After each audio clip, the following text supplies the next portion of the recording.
ராசை தமிழா நண்பர்கள் அனைவருக்கும் வணக்கம்.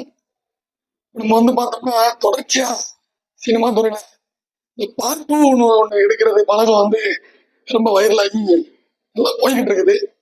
அந்த வகையில் இப்ப பார்க்கும்போது நம்ம இயக்குனர் சங்கர் அவருடைய இயக்கத்தினோட நம்ம நடிகர் கமலஹாசன் அவருடைய நடிப்புல இந்திய 2 வந்துச்சு, பார்ட் 2. அதுல கூட போட்டுருந்தாரு, தாத்தா தான் வராரு கதற விட போறாருன்னு போட்டிருந்தாரு.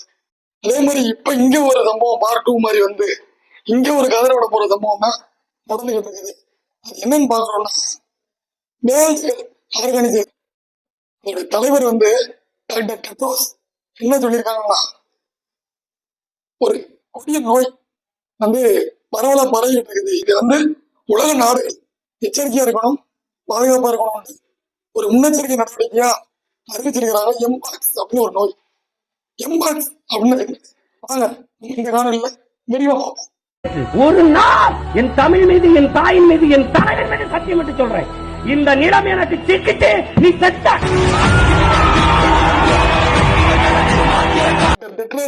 அவர்கள் அறிவித்துள்ள அந்த கொடிய நோய் எம்பாக்ஸ், அதை பத்தி நம்ம பாக்குறதுக்கு முன்னாடி இந்த வீடியோவை நம்ம நம்ம சேனலை பாக்குற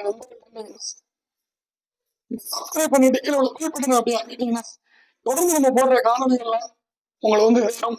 அதை நீங்க நம்மளுடைய தகவல்களை எளிதாக பாக்குறதுக்கு உதவியாக இருக்கும். வாங்க நம்ம விஷயத்துக்குள்ள போயிடும். எம்பாக்ஸ் அப்படின்னு என்னங்க?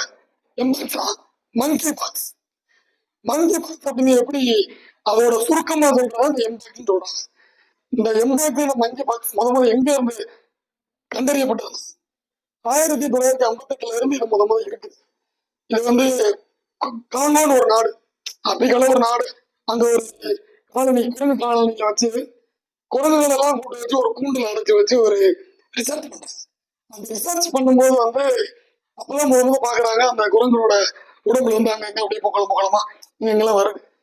இதெல்லாம் பாத்துக்கோங்க. மனிதன் முதல்ல குரங்களை அந்த பொக்களத்தையா பார்த்து அந்த நோயை பார்த்ததுனால அது மங்கி பாக் அப்படின்னு நல்லா பாத்துக்கோங்க. மனிதன் முதல்ல குரங்களை பாக்குறான், அதனால மங்கி பாக் அப்படின்னு வச்சுக்கிட்டாங்க. ஆனா இது முதல்ல குரங்குல வந்தது கிடையாது. அதே ஆப்பிரிக்க நாடுல இந்த எலி, பெருச்சாளி இந்த மாதிரி சின்ன சின்ன உயிரினங்கள் கூட வந்திருக்குது. ஆனா மனிதன் முதல்ல அதை பார்த்ததுனால அதை நம்ம எப்படி சொல்றோம், சிக்கன் பாக்ஸ் நம்ம அம்மை அப்படி, அதனால அந்த மாதிரி அவங்க அதை சொல்ல ஆரம்பிச்சுட்டாங்க. அப்ப இதுல தொடர்ச்சியா நம்ம என்ன பார்க்கணும்னா, 1970 இதுக்கப்புறம் முதல்ல மனிதர்களுக்கு இதை பரவ ஆரம்பிக்குது. மனிதர்களுக்கு பரவ ஆரம்பிக்கும் பொழுது இது ஆப்பிரிக்க நாடுல அதிகமா பரவுதுங்கும் போது உள்ள மக்கள் எல்லாம் அந்த ஆப்பிரிக்க மக்கள் எதுவும் கலாய்ச்சிடக்கூடாது, அவங்களை கிண்டடிச்ச கூடாதுக்காண்டிதான் இந்த எம் அப்படின்னு மங்கி பாக்ஸ் சுருக்கமா இந்த எம்பாக்ஸ் அப்படிங்கிற நோய் கிளேர் 1 கிளேர் 2 அப்படின்னு 2 விதமா இருக்குது. இந்த முதற்கட்டமா வரும்போதே அந்த கிளேர் 2 இருந்துச்சு. இப்ப கிளேர் 1 அடுத்த கட்டத்தை தாண்டி வேகமா பரவி வருது. தற்போதைக்கு பாத்தீங்கன்னா 14,000க்கும் மேற்பட்ட மக்களுக்கு இந்த பாதிப்பு வந்திருக்குது.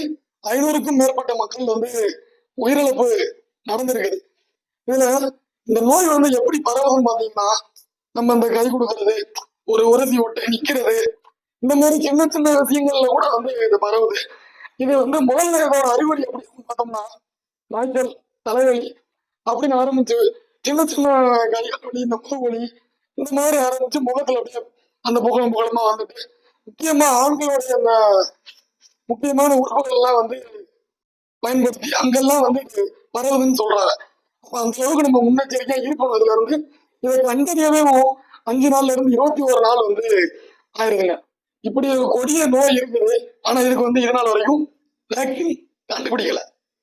என்னங்க சொல்றீங்க? 1970 வந்துருச்சுன்னு சொல்றீங்க, ஆனா இது வரைக்கும் ஒரு வேக்சினை கண்டுபிடிக்கல. இப்ப பாதிக்கப்பட்ட மக்களுக்கு எப்படி மருத்துவம், எப்படி ட்ரீட்மெண்ட் கொடுக்குறாங்க அப்படின்னு பார்த்தாங்கன்னா, இந்த ஸ்மால் பாக்ஸ் ஒரு வைத்தியம் வச்சிருக்காங்க. அது நம்ம சாதாரண காய்ச்சல், தலைவலி இதுக்கெல்லாம் போட பாத்தீங்களா, சின்ன சின்ன மருந்து அதிகம் அடைஞ்சிருச்சு. நம்ம முன்னாடி சொல்லணும் பாத்தீங்களா, இந்த மருந்துக்கு இது வரைக்கும் வேக்சின் கண்டுபிடிக்கல இந்த மருந்து. ஆனா இன்னும் பாத்தீங்கன்னா ஒரு 5 மாதத்துக்கு 6 மாதத்துலயோ விரைவாக கண்டுபிடிச்ச அளவுக்கு கிட்ட கொண்டு வருவாங்க. அங்க ஊசி போடுறது, இங்க ஊசி போடுறது, பார்ட் 1 பார்ட் 2 பாத்தீங்களா, இதுலயும் பார்ட் 2 வருது, இப்படிலாம் கூட கொண்டு வருவாங்க. அப்ப அந்த அளவுக்கு அவங்க முன்னெச்சரிக்கை எடுக்கணும்னு நினைக்கிறாங்க. ஆனா இங்க செயல்படுறது என்னவா இருக்கும் நம்ம பொறுத்து இருந்து பார்க்கணும். ஏன்னா இதோட வீடியோ இவ்வளவு தூரம் போயிடுச்சு. இது 1970 முதல்ல வந்து மனிதர்களுக்கு வந்து இந்த நோய் வந்துருச்சு. அப்ப இருந்து கண்டுபிடிக்காத இப்ப இருந்து இப்ப உடனே கண்டுபிடிக்க போறாங்கன்னா இங்கதாங்க நம்ம இந்த உலக அரசியல பார்க்கணும். ஏன்னா அப்ப வெறும் ஆப்பிரிக்கா நாடுல மட்டும்தான் வந்துருச்சு. இப்ப பாத்தீங்கன்னா பொருளாதார நாடுகளான ஸ்வீடன், கனடா, பாகிஸ்தான், ஏன் இந்தியாவிலும் பரவி வரக்கூடாதுங்கிற அளவுக்கு தான் இந்த ஒரு அறிவிப்பை விட்டுருக்காங்க. அப்ப இங்கிட்டலாம் இந்த பாதிப்பு வந்துடக்கூடாது, இந்த பொருளாதாரம் உங்களுக்கு அடிபட்டு கூடாதுங்கிறதுனால அந்த மருந்தை கண்டுபிடிக்கிறதுல மும்முரம் காட்டிட்டு வர்றாங்க. இப்ப இந்த நோயோட அடிப்படையில நம்ம இந்தியாவிலையும் குறிப்பா நம்ம தமிழ்நாட்டுல என்னென்ன முன்னெச்சரிக்கை எடுக்க போறாங்கன்னு பார்த்தோம்னா, தமிழ்நாட்டை பொறுத்தளவுக்கு பெருசா ஒண்ணும் இல்லைங்க. எப்பயும் போல ஏர்போர்ட்ல வர்றாங்க, வர்ற மக்கள் வந்து குறிப்பா ஃபாரின்கள் வர்றவங்க, அதுலயும் குறிப்பா இந்த ஆப்பிரிக்கால வர்றவங்க, அவங்கள வந்து கொஞ்சம் கண்காணிக்கிறோம், பரிசோதிச்சு பாக்குறோம், மருத்துவ பரிசோதனை செய்து பாக்குறோம். இப்படி இதைத்தான் செய்யறதா அறிவிச்சிருக்காங்க. குறிப்பா இப்ப இருந்து இதுக்கு முன்னாடி ஒரு 21 நாளைக்கு முன்னாடி, ஏன்னா நம்ம முதலே சொல்லியிருக்கோம் இந்த நோயை கண்டறியறதுக்கு 5 நாள்ல இருந்து 21 நாள் வரைக்கும் கூட ஆகுதுங்க. அப்ப இதுக்கு பின்னாடி ஒரு 21 நாள் முன்னாடி வந்தவங்க எல்லாத்தையும் கூட்டு வச்சு கூட ஒரு பரிசோதனை பண்ணணும் சொல்றாங்க. அப்ப இவங்க இந்த பரிசோதனை எல்லாம் பண்ணி இந்த நோயை கட்டுப்படுத்துவாங்களா, இந்தியாவில வரவங்க தடுப்பாங்களா, இல்ல தமிழகத்துக்குள்ள வரவங்களாவே தடுப்பாங்களான்ட்டு நம்ம பொறுத்திருந்து பார்க்கணும். இல்ல இவங்க இதை சொல்ற விஷயங்கள்லாம் சாத்தியமா இல்லையான்னு பொறுத்திருந்து பார்க்கறதை தாண்டி நம்ம ஐயா முதலமைச்சர் அவர்கள் மீண்டும் லாக்டவுனா போட்டு புது புது கல்யாணத்தை உருவாக்கிக்க போறாரா, இல்ல ஐயா மோடி அவர்கள் இங்க லைட்டு தட்டுங்க, இங்க ஒரு லைட்டு தட்டுங்க, காலையில காத்தாடியை சுத்துங்க, சாயங்காலம் வழக்கு பொருத்தி வைங்க, இந்த மாதிரி இடத்துல அதை சொல்லிட்டு மக்களை துன்புறுத்த போறாங்க. இது போன்ற உள்ளூர் அரசியல் வந்து உலக அரசியல் வரைக்கும் உள்ள தகவல்களை தொடர்ந்து விரிவாக அதுவும் சுருக்கமாக கண்டுகளிய நமது சேனலுடன் இணைந்திருங்கள். நன்றி, வணக்கம். இது ராசை தமிழா தேசிய கூட்டம்.